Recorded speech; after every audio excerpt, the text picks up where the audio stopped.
हाय बच्चों। जेईमेन 2026 23 जनवरी को पूछे गए इस क्वेश्चन को देखते हैं, जिसमें क्या बोला गया है।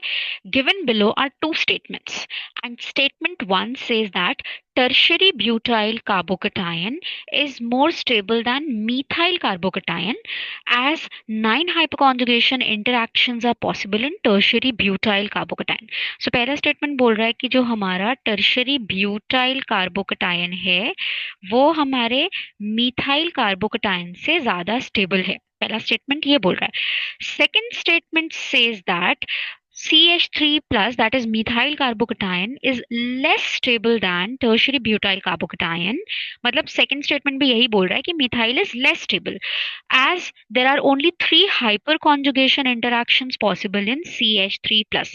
बट सेकंड स्टेटमेंट बोल रहा है कि इसमें 3 hyperconjugation interactions possible है, और पहला स्टेटमेंट बोल रहा है कि इसमें 9 hyperconjugation interactions possible है, राइट। सो देखो, पहला स्टेटमेंट जो है कि इसमें 9 hyperconjugation interactions possible है वो बिल्कुल सही है, बिकॉज वी नो दैट इस कार्बन के पास हमारे ये जो अल्फा कार्बन है, कितने अल्फा कार्बन है हमारे पास। We have 3 alpha carbon here, right. हमारे पास 3 अल्फा कार्बन है, 9 अल्फा हाइड्रोजन है। सो इसमें 9 हाइपर स्ट्रक्चर्स पॉसिबल होंगे।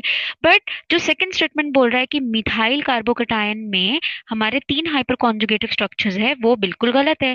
क्योंकि मिथाइल कार्बोकेटायन में we don't have any alpha carbon and there is no alpha hydrogen. So इसमें कोई भी हाइपर स्ट्रक्चर्स तो पॉसिबल नहीं है, right? So the second statement is what? It is wrong, and the first statement is what? It is correct. So options देखते हैं। In the light of the above statements, choose the correct answer. Statement one is true, but statement two is false. That is correct, है ना? ये पहला option सही है। Both statement one and two are true, which is wrong. Both statement one and two are false. This is also wrong. Statement one is false, but statement two is true, which is wrong. That means the correct option is option first.